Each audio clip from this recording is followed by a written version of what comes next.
독일 정부가 극심한 에너지 부족으로 조만간 대한민국에게서 에너지를 사서 쓰게 될 날이 올지도 모른다는 소식이 전해지고 있습니다.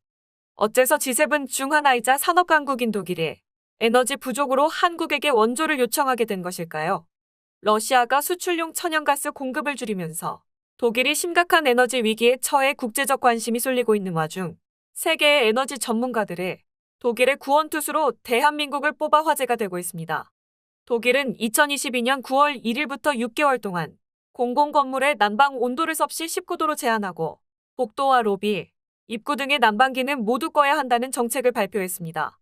또한 미관상의 이유로 건물 외관이나 기념물에 불을 밝히는 것도 금지된다고 덧붙였습니다.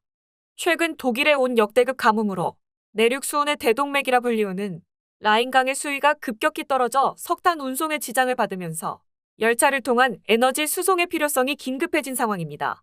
독일이 에너지 위기에 처하게 된 가장 큰 이유는 러시아가 에너지 수출을 걸어 잠갔기 때문입니다.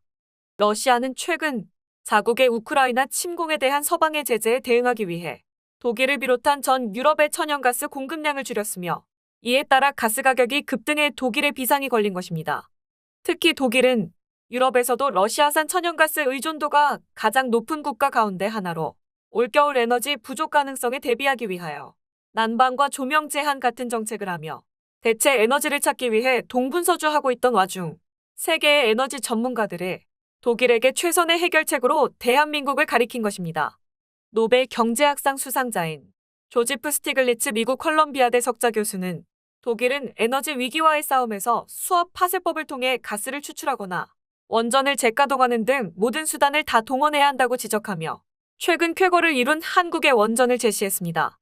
8월 27일 언론은 2009년 아랍에미리트 바라카 원자력 발전소 이후 13년 만에 3조 원 규모의 이집트 엘다바 원전 건설 프로젝트 수주에 성공했다고 전했습니다.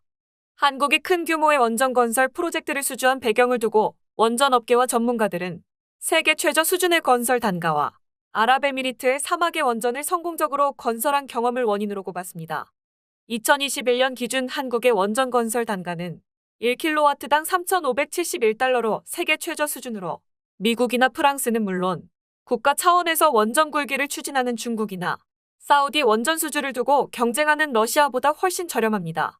한국의 원전 건설 단가가 세계 최저 수준인 이유로 전문가들은 40여 년에 걸쳐 축적한 원전 건설 운영 경험과 95%에 달하는 부품 국산화율, 탄탄한 기자재 공급망을 통해 가격 경쟁력을 높일 수 있었던 것을 원인으로 꼽았습니다. 여기에 2017년 11월 유럽 사업자 요건 인증을 취득하고 2019년 8월에는 미국 원자력규제위원회 설계 인증을 취득하는 등 안전성도 세계 최고 수준으로 평가받았으니 명실상부 세계 최고 수준이라 할 수 있는 상황입니다. 정해진 공사 기간을 제대로 준수하는 점도 한국 원전 산업의 강점으로 꼽혔습니다.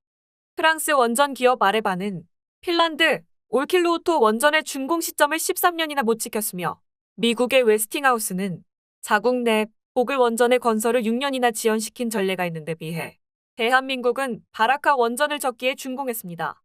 한 대학 교수는 해외 다른 나라는 원전 상세 설계 능력과 부품 조달 능력이 부족한 탓에 공사 기간을 못 지키는 경우가 있다며 한국의 원전 건설 단가가 낮은 이유도 공사 기간을 최소화해 금융 비용을 낮출 수 있기 때문이라고 설명했습니다.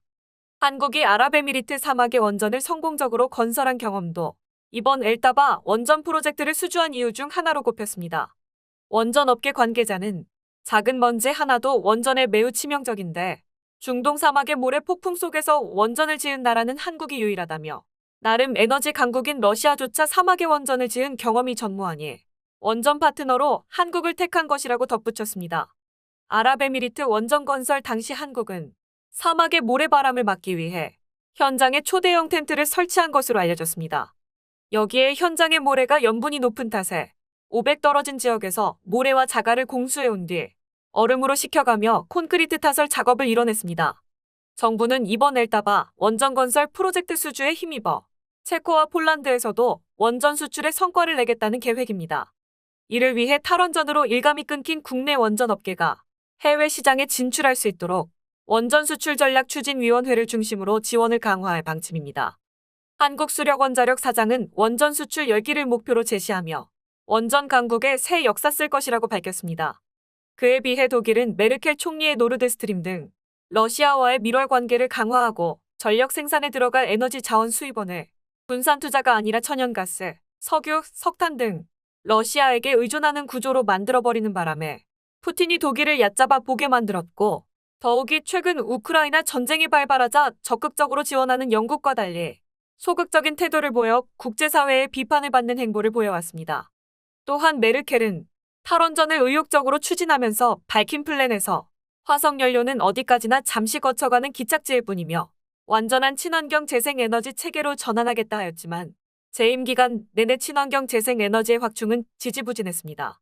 원전을 닫은 후 러시아에 전적으로 의존하는 중인 화석연료 체제에서 최대한 빨리 벗어날 수 있도록 친환경 재생에너지를 성장시켰어야 하는데 그러지 않아 지금과 같은 에너지 가뭄을 초래한 것입니다. 2018년 트럼프가 재임 당시 독일의 에너지 정책에 대해 노골적으로 면전에서 경고를 했던 장면이 다시금 회자되고 있습니다.